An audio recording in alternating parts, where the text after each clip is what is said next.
Anda kembali bersama Liputan 6 Daerah Jawa Timur.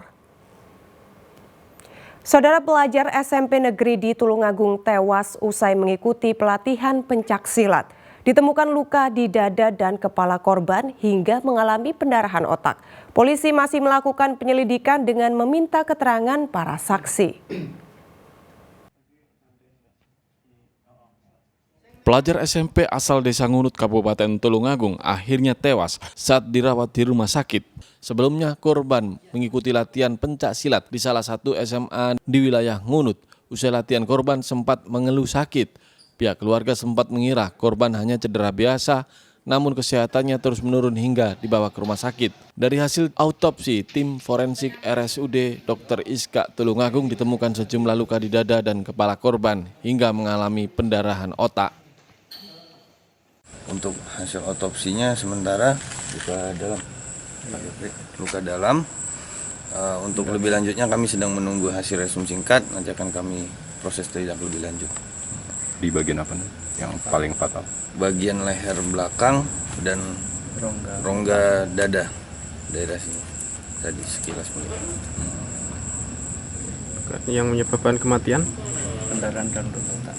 Pendarahan dalam rongga otak, tapi untuk kenapa terjadi pendarahan di dalamnya masih kami selidiki, masih kami periksa saksi-saksi, termasuk keluarga korban yang masih berduka. Untuk yang sudah kami periksa adalah yang ada di TKP lapangan. Satreskrim Polres Tulungagung masih menyelidiki kasus ini dengan meminta keterangan sejumlah saksi. Danu Sukendro melaporkan dari Tulungagung. Saudara, 1 dari 3 pencuri traktor atau mesin pembajak sawah di Ngawi diringkus polisi dan warga. Aksi para pelaku terpergok warga saat mencopot mur traktor. Aksi kejar-kejaran ini terjadi ketika polisi bersama warga berusaha menangkap 1 dari 3 pelaku pencurian traktor di kawasan Jalan Raya Desa Karangjati, Kabupaten Ngawi, Rabu siang. 1 pelaku akhirnya ditangkap setelah polisi beberapa kali mengeluarkan tembakan peringatan. Pelaku adalah Marianto, seorang residivis warga Kabupaten Sukoharjo, Jawa Tengah. Penangkapan bermula ketika ada warga yang memergoki aksi komplotan pelaku saat mencopot mur traktor. Para pelaku mencoba kabur menggunakan mobil, namun mogok. 2 pelaku berhasil kabur, sedangkan Marianto dikejar warga. Itu kan saya sama Martono itu turun, buka 4 baut. Habis itu kan dibawa ke pinggir jalan. Habis itu baru masukin 1 udah ketahuan warga. Terus saya lari mengamani diri. Oh, kalau temanmu sekarang lari kemana dia? Kurang tahu. Yang tertangkap cuma kamu ini ya? Iya. Apa tujuanmu kamu mencuri diesel milik petani ini? Apa mudah dijual bagaimana? Apa pesanan? Pesanan katanya. Pesanan. 1 diesel biasanya kamu jual berapa? Nggak tahu. Kok nggak tahu? Yang jual Kan siapa? Pak Ari yang tahu. Ada 2 mesin yang berhasil diamankan, kemudian saat itu pelaku melarikan diri. Namun pada saat di jalan kendaraan yang ditumpangi itu ball jointnya patah sehingga kendaraan itu tidak bisa berjalan. Akhirnya ditemukan pelaku bersembunyi di sungai oleh tim, kemudian kita amankan dan ternyata pelaku adalah seorang residivis dengan kasus yang sama di Sukoharjo, dan memang wilayah aksinya di seputaran daerah Jawa Tengah, termasuk Ngawi merupakan daerah yang berbatasan dengan Jawa Tengah. Polisi menyita 1 unit mobil operasional yang di dalamnya terdapat 2 mesin traktor atau pembajak sawah diduga hasil kejahatan. Dirko Suyono melaporkan dari Ngawi.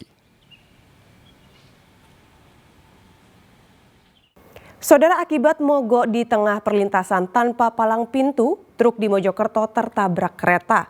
Sopir dan kernet berhasil keluar menyelamatkan diri dari kabin truk saat tabrakan.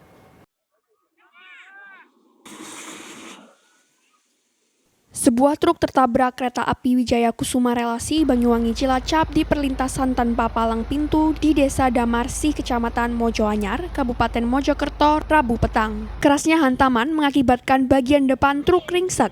Beruntung, sopir dan kernet sudah keluar kabin truk saat kejadian tersebut.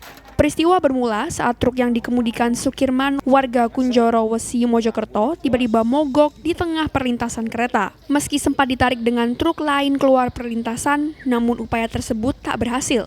Sehingga truk akhirnya tetap tertabrak kereta yang melaju kencang.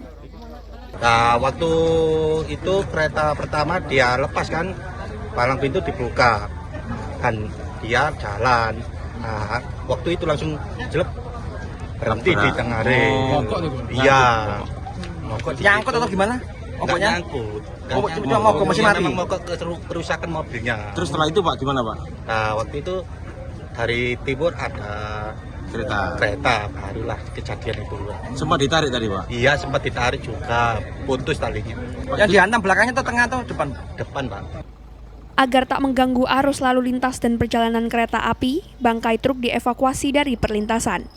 Diak Eko Purwoto melaporkan dari Mojokerto, Jawa Timur.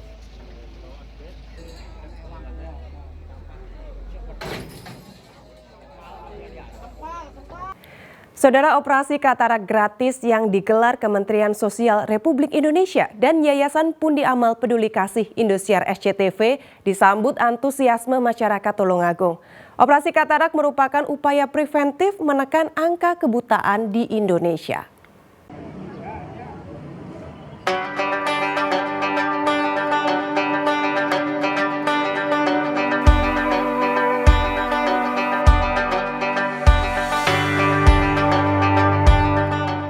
Antusiasme pasien operasi katarak yang diselenggarakan Kementerian Sosial dan Yayasan Pundi Amal Peduli Kasih SCTV Indosiar di Tulungagung cukup tinggi. Dari 400 warga yang mendaftar, 150 pasien dinyatakan memenuhi syarat mengikuti operasi katarak. Masyarakat mengaku senang adanya operasi katarak gratis ini. Hari ini ya, baru operasi. Oh, sebelumnya Pak Pandi sudah mengalami sakit katarak yang sebelah kiri sudah operasi. Iya. Terus sekarang ini sebelah kanan. Alhamdulillah sekarang dibantu oleh pemerintah. Orang yang tidak mesti saya, alhamdulillah senang sekali.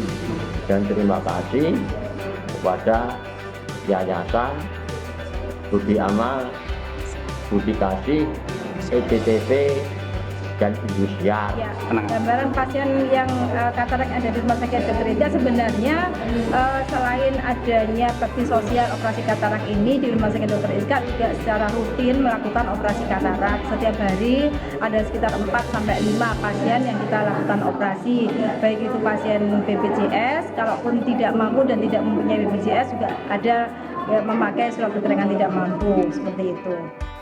Menteri Sosial Tri Risma hari ini mengunjungi pelaksanaan operasi katarak di RSUD Dr. Iskak Tulungagung. Risma memberikan motivasi pasien katarak. 3 hari istirahat, nggak boleh cuci muka, nggak boleh angkat-angkat, nggak boleh nunduk. Besok kontrol lagi ya Pak. Kementerian Sosial gencar menggelar operasi katarak di seluruh Indonesia. Pasalnya jika diabaikan, katarak dapat menyebabkan kebutaan permanen. Tri Risma menyampaikan terima kasih pada Yayasan Pundi Amal Peduli Kasih Indosiar SCTV yang membiayai pelaksanaan operasi katarak gratis. Warga yang disabilitas, karena Kemensos tugasnya juga menangani disabilitas, itu buta lantaran terlambat operasi katarak. Nah, akhirnya dari situ saya sampaikan kita harus cegah, karena kalau kita tidak cegah, maka kemudian yang menjadi disabilitas menjadi banyak. Saya ucapkan terima kasih kepada YPP SCTV Indosiar karena ini terselenggara karena berkat bantuan para donatur yang memberikan sumbangannya dari ke YPP SCTV Indosiar. Operasi katarak merupakan upaya preventif menekan angka kebutaan di Indonesia. Data Persatuan Dokter Mata Indonesia menyebutkan terdapat 3% atau 1,6 juta warga Indonesia yang mengalami kebutaan. 81% diantaranya disebabkan oleh katarak. Danus Sukendro melaporkan dari Tulungagung.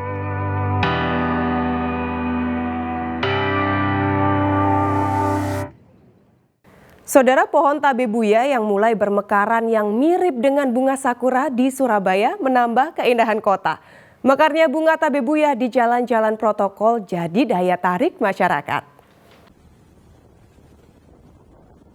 pohon tabebuya yang berada di sepanjang Jalan Insinyur Soekarno, Gunung Anyar, Surabaya mulai bermekaran.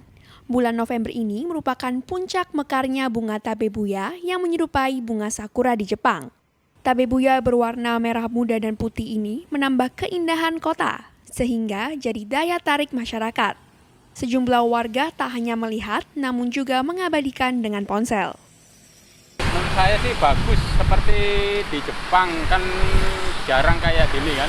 Kalau musim kemarau gini biasanya kalau mekar dilihat itu pandang bagus. Banyak yang motret-motret dari jauh ya, anak-anak muda itu kan suka motret sekarang di sini. Suka motret ya? Iya, suka motret banyak, bagus pokoknya indah. Sangat menambah ya, juga menambah apa itu kesannya kayak gimana ya? Lebih bagus gitu loh. Oh gitu. Enak dipandang. Timbang Surabaya yang dulu kayak terlihat gersang gitu. Ratusan pohon tabebuya yang ditanam pemerintah kota Surabaya di beberapa ruas jalan protokol ini selain menambah keindahan kota Surabaya juga untuk mencegah pemanasan cuaca ekstrim. Dari Surabaya, Ari Purwanto melaporkan. Ya, saudara, informasi tadi sekaligus menjadi akhir perjumpaan kita dalam Liputan 6 Daerah Jawa Timur kali ini.